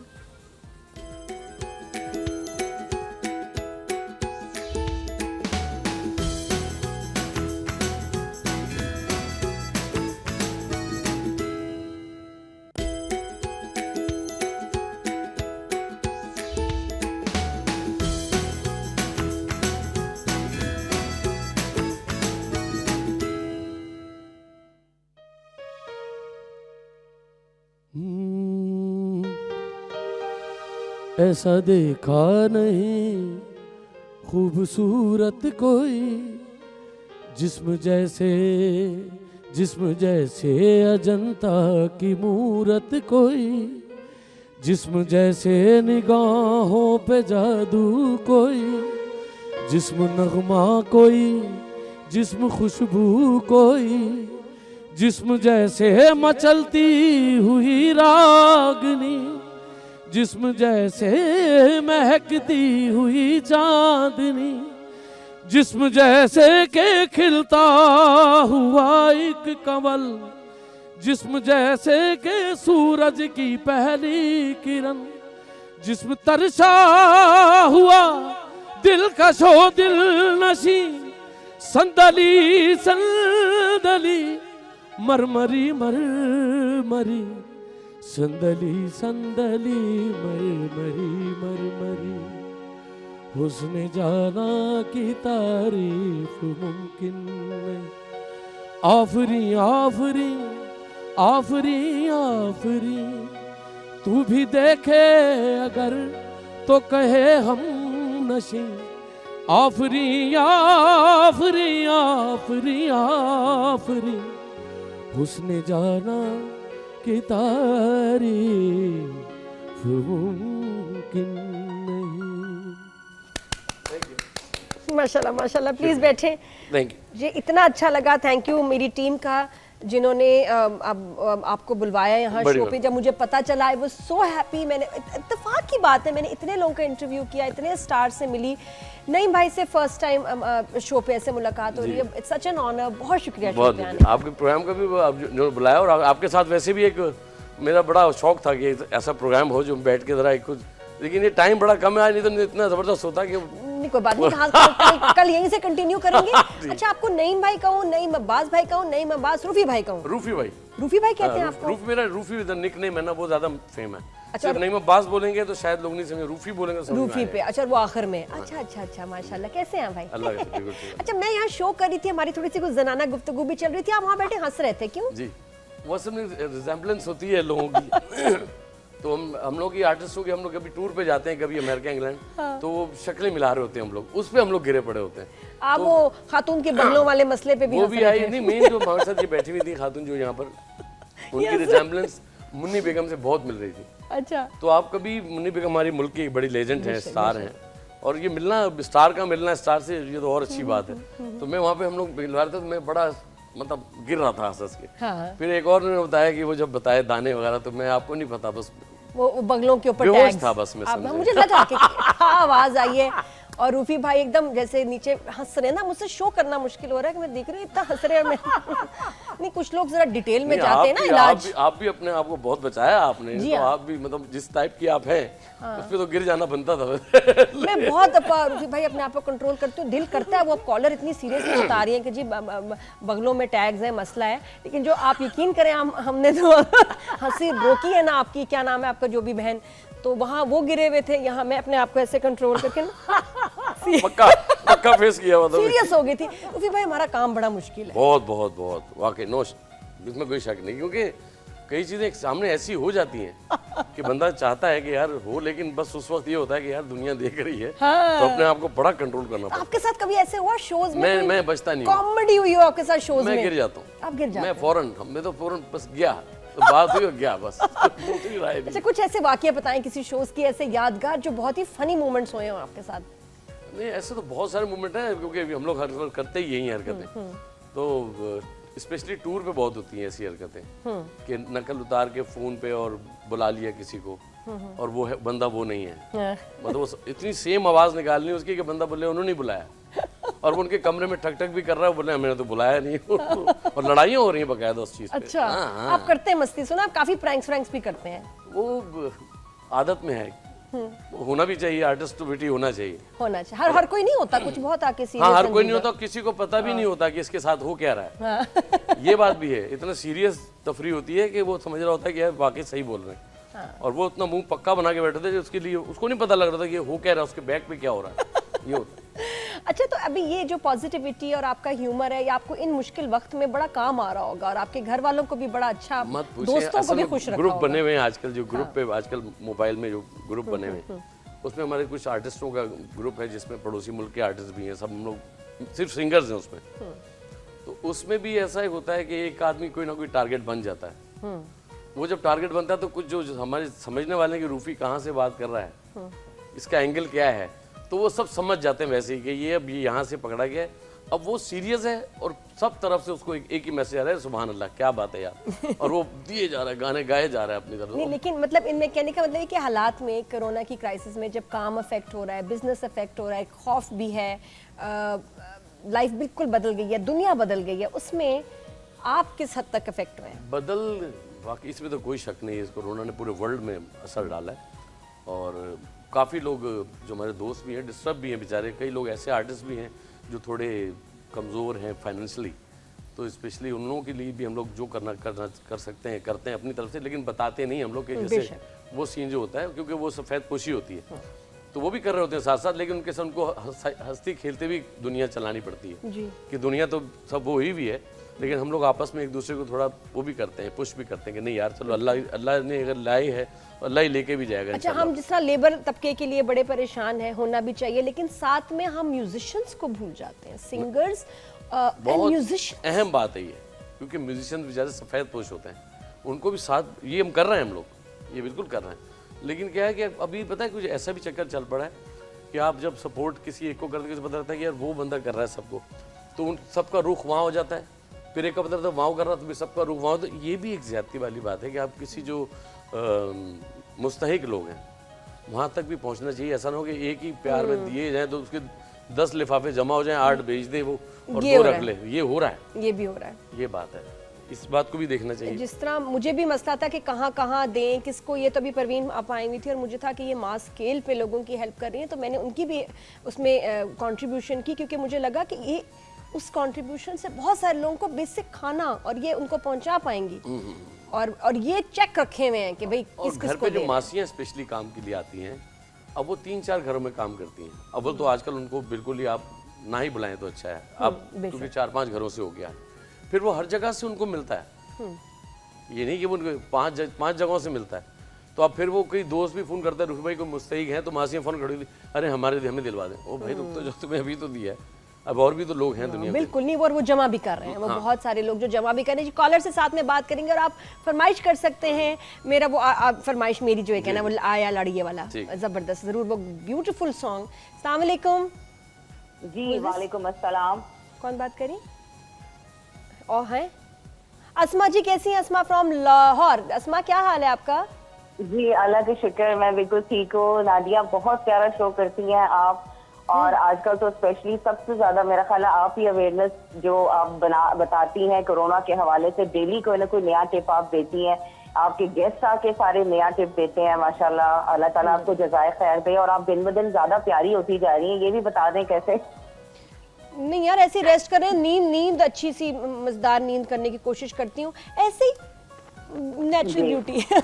नहीं यार, मेकअप का भी फर्क पड़ता है, कभी कभी मेकअप अच्छा हो जाता है, नींद अच्छी हो जाए, बस ऐसा ही है। एक्सरसाइज ज्यादा करती हूँ तो फिर कमर में दर्द हो जाता है, तो जरा ख्याल करना पड़ता है। बड़े मसले हैं, शो के बाद फोन करना बताती हूँ तुम्हें। हाँ। अच्छा, कोई सवाल या कोई रिक्वेस्ट है? रोफी भाई जी, रोफी भाई अस्सलाम वालेकुम। रोफी भाई, मैं आपकी बहुत बड़ी फैन हूँ। और रोफी भाई, मैं आपको ना एक छोटा सा गाना सुनाना चाहती हूँ। आप मुझे बताएं कि मैंने बहुत अच्छा गाया या बहुत बुरा गाया। जी सुनाए, बिस्मिल्लाह। जी। सावन भी तो जात हरवा, सावन भी तो जात हरवा, मन मेरा घबराए, मन मेरा घबराए, मोरा मन मेरा मुझसे बोले ना, मोरा सैया मुझसे बोले ना, मैं लाख जतन कर अरे बाप रे बाप, लाख जतन डिस्कवरी होगी कर रहे, मोरा सैया मुझसे बोलना। वाह जी वाह, वाह जी वाह, वाह जी वाह, क्या बात है। अरे आप तो प्रोफेशनल हो सकती हैं भाई, आप तो मेहनत करें, आप तो आ सकती हैं बिल्कुल। आप गाती हैं वैसे प्रोफेशनली कहीं इवेंट्स वगैरह? नहीं, घर में बस शौक पे। हुई अस्मा, ये तो मेरे शो में आज डिस्कवरी हो गई। हाँ, सुनो, ये जैसे ही जहाज वहाज चलने शुरू होते हैं तुम आओ शो में। यहाँ पहली फ्लाइट पे मैं तुम्हें बिठवा के यहाँ बुलवा रही हूँ। अरे बाप रे बाप, आपकी मोहब्बत नादिया, आपका प्यार। अस्मा, मैं कॉम्प्लीमेंट दूं तो बड़ी पक्की सिंगर। हाँ पक्की है, सॉलिड, सही है, बहुत बड़ी बात है। अरे ऐसा वैसा सही है, और क्या चाहिए? आप बताएं क्या? नहीं, बहुत अच्छे। क्या अच्छा लगा आपको इनकी आवाज में? क्या था इनकी आवाज में? बस ये है कि जो सोच है इनकी अच्छा सुनने की, जब अच्छा सुनता है तो फिर अच्छा गाना भी शुरू हो जाता है। तो ये भी कभी कभी ऐसा होता है कि ये माशाल्लाह अच्छा सुनती है, तो इनकी आवाज़ में भी वो चीज़ें आ रही हैं जो चीज़ एक सिंगर में होनी चाहिए। अच्छा, आप इसका मतलब है कि मैं जो म्यूजिक सुन रही हूँ वो गलत है, क्योंकि मैं अच्छा गा नहीं रही, मैं इम्प्रूव नहीं कर रही, मैं रीमिक्स सुनती हूँ वैसे ज्यादातर। कुछ चीज़ें होती हैं, अब जैसे ये जो जगह ले रही है ना, ये जो कप आ रही है, ये जगह नहीं है। ये मिसाल मोरा सैया क्या मतलब? मुझसे बो ये मैं कर रहा हूँ, ये बो, तो ये और उसमें फ़र्क है। तो जब सीखेंगी, इनके गले में है, सीखेंगी तो ये चीज़ ओरिजिनल निकल आएगी। अभी ये जगह ले रही है, उसमें कांप रही हैं, तो कब भी जगह नहीं होती। शॉल लेके गाना गाएं। हाँ, बकायदा पूरा 4-5 कंबल लेके। और ये है आप थोड़ा धूप में गाना गाएंगी तो ये सर्दी खत्म हो जाएगी आपकी। But beautiful voice, thank you so much.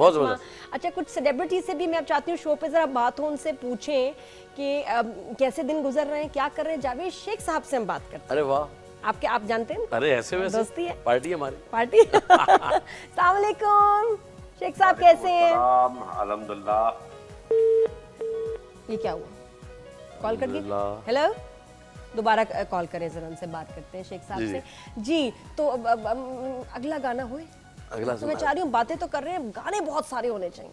Hello hello,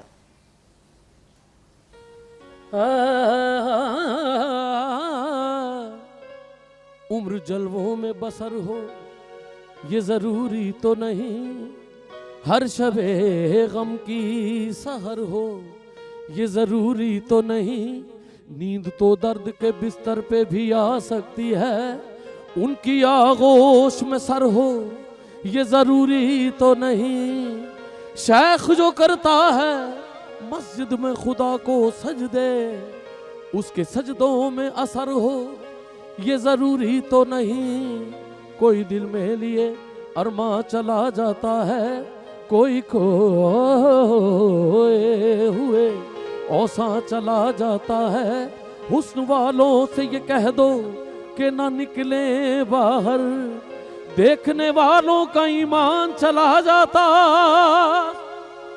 मस्त नजरों से अल्लाह बचाए, महजमालों से अल्लाह बचाए, इनकी मासूमियत पर न जाना, इनके धोखे में हरगिज न आना, लूट लेते हैं ये मुस्कुरा कर, इनकी चालों से अल्लाह बचा। क्या बात है, जबरदस्त जी। शेख साहब इज बैक विद अस। अस्सलाम वालेकुम। हाँ अच्छा कॉल, अच्छा फिर कब की, जबरदस्त। क्या कर रहे हैं शेख साहब? वो कॉल का थोड़ा सा कुछ गड़बड़ हो रही है, लेकिन क्या सॉलिड आवाज है आपकी रफीक भाई, इट्स ऑसम। तबाही मतलब, और आप हाई नोट पे ही गाते हैं ज्यादा। क्योंकि मेरे उस्ताद नुसरत खान साहब है तो वो हाई नोट के थे, इस वजह से सेम वही रियाजत हुई है। आजकल घर पे रियाज कर रहे हैं कुछ? अब तो रियाजत यही है कि बस ये जैसे गा रहे हैं, अब तो इतना कर चुके हैं, शोज इतने कर चुके हैं, हमें अब तो ये है कि जल्दी निकले और शो शुरू हो जल्दी जल्दी हो सब। हाँ जी शेख साहब इज बैक। अस्सलाम वालेकुम सर, कैसे हैं? सलाम सर आपकी फिल्में देख के ना लोगों का ये वक्त गुजर रहा है, बड़े अच्छे, उसमें मूड अच्छा हो जाता है।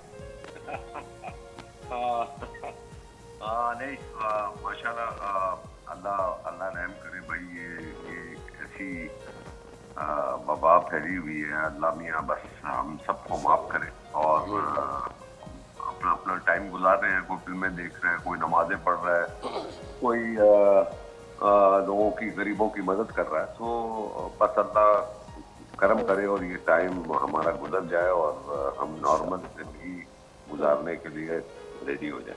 अच्छा शेख साहब, आपके घर में क्या एहतियात की जा रही है और आप क्या क्या काम कर रहे हैं, क्या डिफरेंट काम कर रहे हैं अपने घर में, वक्त कैसे गुजार रहे हैं? नहीं मैं तो मुझे देखें नादिया, अभी आज 16 तारीख है और मुझे पूरा 1 महीना हो गया। मैं लंदन गया था शौकत खानम हॉस्पिटल के चैरिटी फंक्शन के लिए। सही। तो मैं वहाँ से 15 को निकला हूँ, 16 को यहाँ पहुँचा हूँ, और अल्हम्दुलिल्लाह एयरपोर्ट पे स्क्रीनिंग थी, चेकिंग थी, और उसमें मेरा क्लियर था, और मैंने आके खुद अपने आप को 15 दिन के लिए मैंने सोचा कि मैं 15 दिन अपने आप को क्वारंटीन करूंगा, और 15 दिन के आज पूरा 1 महीना हो गया। आज 1 महीना हो गया। बीच में सिर्फ 1 दिन के लिए मैं निकला था, वो भी एक फलाई काम था किसी का, खाना बांटने वाला, तो उसमें मैं और बैरो थे। एनीहाउ, तो खैर वो उस दिन से मैं हूँ और मैं बड़ी सख्ती से इस पे अमल कर रहा हूँ।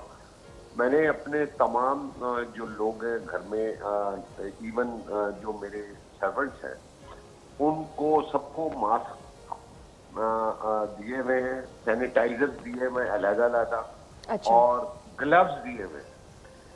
घर में बाहर से कोई बंदा आ नहीं सकता, और अगर घर से बाहर जो बंदा जाता है उसकी पूरी चेकिंग होती है, यानी कि वो मास्क पहन के जाएगा, हाथ में ग्लव्स होंगे, सैनिटाइजर उसका मोटरसाइकिल पर या गाड़ी में होगा, और वो जो चीजें लाएगा बाहर से, वो पहले हम या तो उसको स्प्रे करके अंदर लाएंगे, या फिर उसको 1-2 घंटे धूप में रख के अंदर लाएंगे। बिल्कुल। तो ये सारी प्रिकॉशंस जो है ना, वो हम कर रहे हैं अल्हम्दुलिल्लाह। और मैं तो बस मैं पढ़ता हूँ, सुबह उठ के अखबारें पढ़ता हूँ, और उसके बाद ऑब्वियसली नमाज तो है ही है, जो नमाज का टाइम होता है नमाज पढ़ता हूँ, और टीवी देखता हूँ, नेटफ्लिक्स पे जो आजकल अच्छी फिल्में और डॉक्यूमेंट्रीज रह गई हैं वो देखता हूँ, और फिर मैं खाना बनाता हूँ शाम। खाना बना रहे हैं? अरे वाह। कुकिंग भी कर रहे हैं सर, क्या बना रहे हैं खाने में? नहीं, मुख्तलिफ है। कल मैंने नूडल्स बनाए थे, उससे पहले मैंने चाइनीज बनाया, अरे और वाह। उससे पहले मैंने फिश को मैरिनेट करके 2-3 घंटे, और उसके बाद शाम को उसको ग्रिल किया with mash potato and boiled vegetable and with that French sauce, you know. जब और एक्सरसाइज का सर क्या कर रहे हैं? खा तो आप बड़ा हेल्दी रहे हैं, एक्सरसाइज का क्या कर रहे हैं? हाँ, वो एक्सरसाइज में पूरा 1 घंटा वॉक करता हूँ। कहाँ? अब मेरे घर के बाहर रात को 10-11 बजे, जब कोई नहीं होता तो वो अकेला ही होता हूँ, या कोई एक आध कोई कपल इधर से घूम वो करके करता है, तो वो घर के बाहर या फिर अपने घर के अंदर मैंने एक टाइमिंग रखी हुई है, और उसमें मैं वॉक कर 1 घंटा 45 मिनट करता हूँ। Exercise. Very nice sir, thank you so much. Allah आपको अपने हिफ्ज़ मान में रखे, बहुत बहुत शुक्रिया, और ऑल द बेस्ट जी। इंशाल्लाह अल्लाह हालात हमारे अच्छे करें, हम सलामत रखे अल्लाह जी। Thank you. और आप ज़रूर, मैं आपको बताऊं कि सब मेरे घर में भी आपकी फिल्में इस वक्त देखी जा रही हैं मूड अच्छा करने के लिए। जी बिल्कुल। Thank you so much sir, बहुत शुक्रिया जी। जबरदस्त है। शेख साहब तो बिजी हैं। सब क्या क्या कर रहे हैं? बिजी है, है खाना पकाने का मुझे भी बहुत शौक है। अच्छा, क्या आप क्या बनाते हैं शौक से? मेरे हाथ के खाने खा ली तो समझो गए। कहाँ गए? गए, हाँ गए गए गए, नहीं दुनिया से ऊपर निकल गए समझो, ये वाली दुनिया से नहीं, वो वाला नहीं। हाँ। बोलेंगे उसके बाद चाहिए नहीं कुछ और खाना। इतने बुरा लगता है कि बंदा कहता है कुछ नहीं इसके पास खाना। कीमा भरे हुए करेले, ये इस टाइप की चीजें जो शलजम गोश्त सफेद चावलों के साथ, इस तरह की चीजें मैं बनाता हूँ। अच्छा। बोले एंड है तो ये वो वाला नहीं समझे आप? नहीं, अच्छा वाला एंड, सही वाला। हाँ। जबरदस्त गाने कुछ और रूफी भाई से सुनेंगे after the break. Keep watching. Good morning.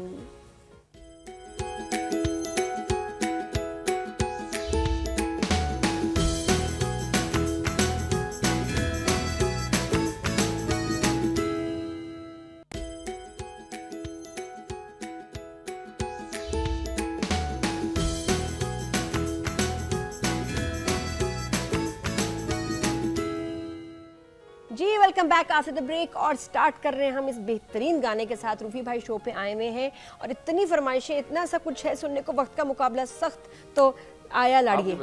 लाड़िए का क्या मतलब है? लाड़िए दुल्हन को कहते हैं। अच्छा। आया लाड़िए, तो वो तो आई लाड़िए होनी चाहिए। नहीं, आया यानी तुम्हारा सेरिया वाला आया हुआ है, ये है अभी पूरा।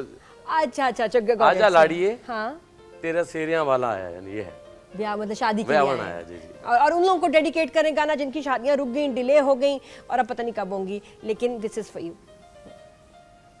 आउंदियां नसीबां नाल ए घड़ियां, आउंदियां नसीबां नाल ए घड़ियां, तेरे सिर नू सजाया डाडा फुल कलियां, तेरे सिर नू सजाया डाडा फुल कलियां, जीजा आउंदियां नसीबां नाल है कड़ियां, तेरे सेरे नू सजाया डाडा फुल कलियां, हो दो दिल सांझे हीर ते रांझे, जश्न मनाओ यारो कहंदी ए शहनाई, आया लाड़िए, आया लाड़िए, आया लाड़िए नी मेरा शेरियां वाला ब्याह बन आया।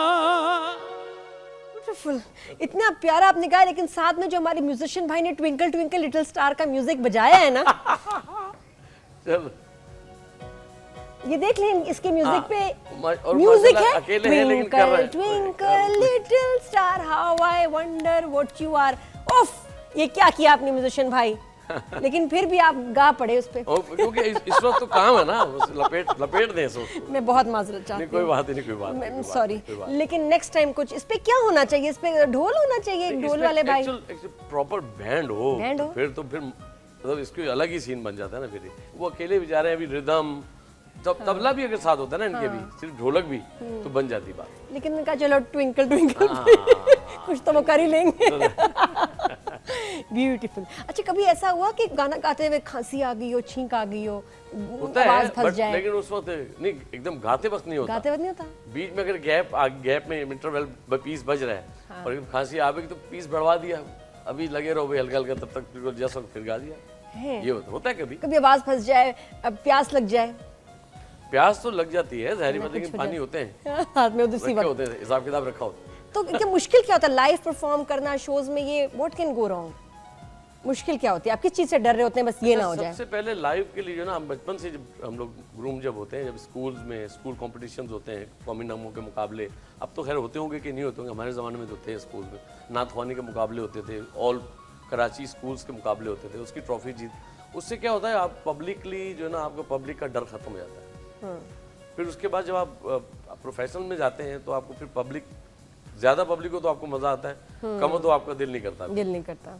तो ये भी होता है। हालांकि लोग तकरीर करते हुए लोगों के टांगे काम जाती हैं, अगर तकरीर करें सिर्फ जी जी, तो उनकी भी स्टेज पे वन मैन बोलना भी जो है ना, बड़ा जैसे आप काम कर रही हैं, आसान काम नहीं है। और इतनी, लेकिन मुझे भी लाइव ऑडियंस में जितना अगर क्राउड हो तो मुझे नहीं, मैं कंफर्टेबल नहीं हूँ, मुझे घबराती हूँ, मैं इवेंट्स नहीं करती इसलिए मुझे घबराहट होती है इतने क्राउड में। अच्छा जैसे कॉन्सर्ट्स के लिए आपको जी बुलाया जी जी, जाता है। पहले किया जंगल किंगडम में, मैंने इतने शोज किए हैं। वही तो कह रहा हूँ, तो आपने आप लोग हमारे कॉन्सर्ट्स किए थे जब हम लोग अब्रार हम लोग आते थे जी, जंगल किंगडम में, वेम्बले एरिना में। जी हाँ, मैंने उधर यूके में भी किया हुआ है, लेकिन मुझे ये अब जाके मुझे लगता है, मुझे डर लगता है। अच्छा, नॉट कंफर्टेबल कि जितने सारे लोग कर सकती हैं, ऐसा नहीं है कि नहीं कर सकते, लेकिन वो आप बहुत कंफर्टेबल नहीं होती। हाँ, थोड़ा मुझे सबसे ज्यादा डर लगता है कि मैं कोई नाम गलत ना ले जाऊं। अच्छा। तो हाँ, ये मुझे नाम लेते जैसे हुए अनवर भाई बोलते हैं, अनवर भाई, अनवर मसूद भाई बड़े माशाल्लाह हमारे बड़े हैं सीनियर।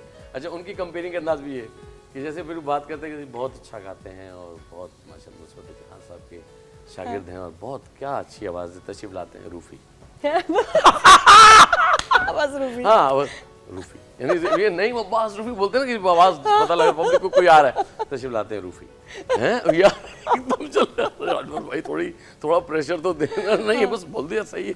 अच्छा रूफी भाई, आपको लगता है कि अच्छा ड्रामों के प्लेबैक वगैरह वो भी आप करते जी, हैं? मायनी ड्रामे का मैंने बैकग्राउंड किया। किसका? मायनी ड्रामा आया था एक, माँ के ऊपर जो आया था, लेकिन बहुत कम नहीं है फिर आपके, कम मैंने ड्रामों के साउंड ट्रैक्स सुने। चार मोरा भी एक ड्रामा चला था, लेकिन जितनी आपकी अच्छी आवाज है हाँ, उसमें 4 ये एड बहुत चलते हैं मेरे।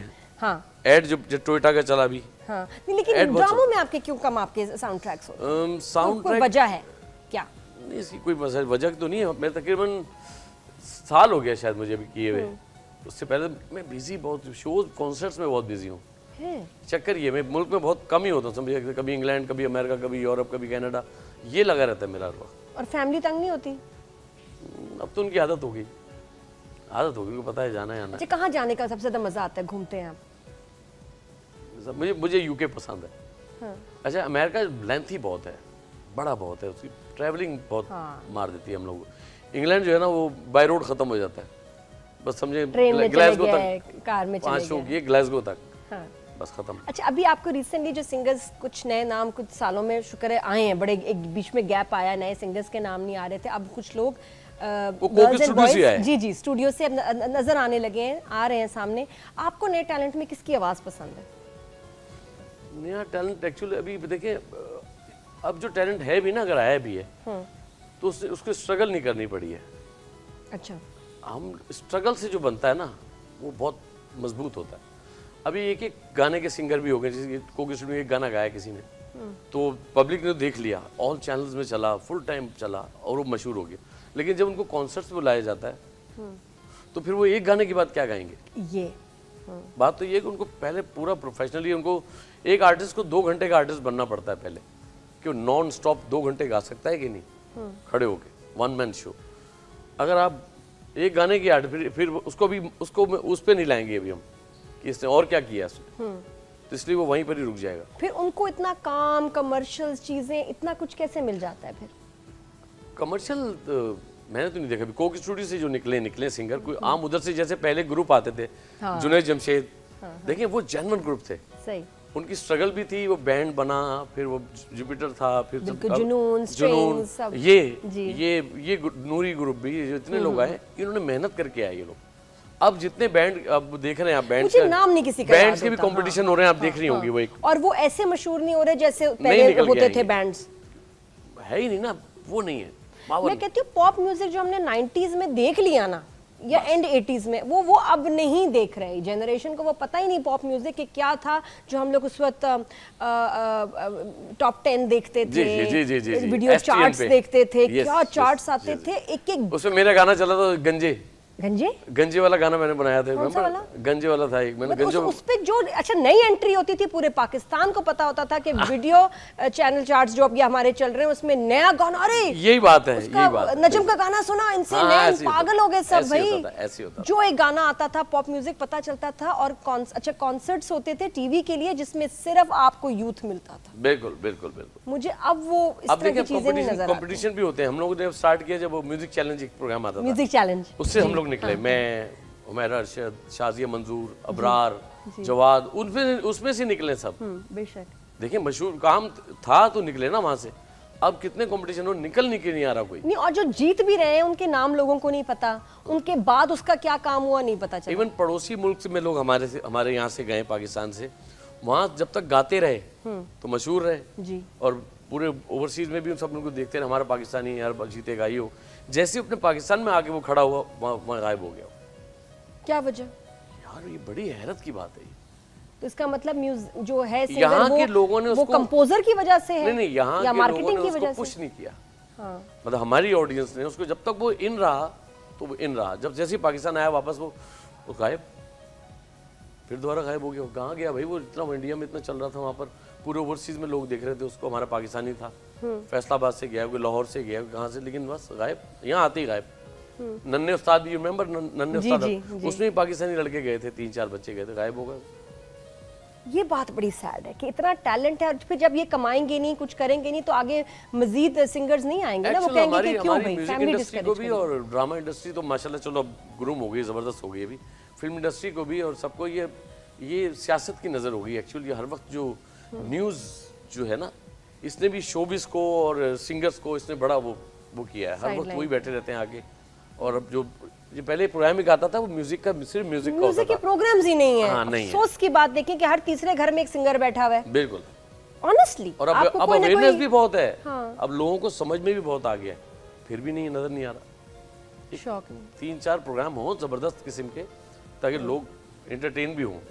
रूफी भाई मजा नहीं आया, बहुत कम था। ये तो पता ही नहीं चला, 1 घंटा इतना फास्ट गुजर गया कि मैं अभी तो बैठे थे आप आके अभी, और टाइम खत्म हो गया। तो ये पार्ट 1 है, पार्ट 2 कुछ हमें जल्दी करना है, ठीक है इंशाल्लाह। क्योंकि ये ऐसे आर्टिस्ट हैं, मैंने ऐसे गेस्ट हैं, बड़ा कम होता है कि जो गाने में भी कमाल, और मैं किसी भी टॉपिक पे बात कर लूँ तो इनकी बातें भी बहुत कमाल हैं, अमेजिंग एनर्जी। तो बड़े अफसोस के साथ जाते जाते, मतलब क्या करें, गाना तो खुशी के साथ कह रही हूँ, लेकिन अफसोस है कि शो का टाइम खत्म हो गया। But this will be continued इंशाल्लाह। मेरी कोशिश है कि नेक्स्ट वीक दोबारा आए रूफी भाई और हम यहीं से सिलसिला जोड़ें। तो जाते जाते कोई फड़कता हुआ गाना। जाने वाले हमारी महफिल से चांद तारों को साथ लेता जा, हम खिजाओं से भी निबाह कर लेंगे, तू बहारों को साथ लेता जा। अच्छी सूरत को संवरने की जरूरत क्या है, सादगी में भी कयामत की अदा होती है। तुम जो आ जाते हो मस्जिद में अदा करने नमाज, तुमको मालूम है कितनों की कज़ा होती है। सोचता हूँ कि वो कितने मासूम थे, क्या से क्या हो गए देखते देखते।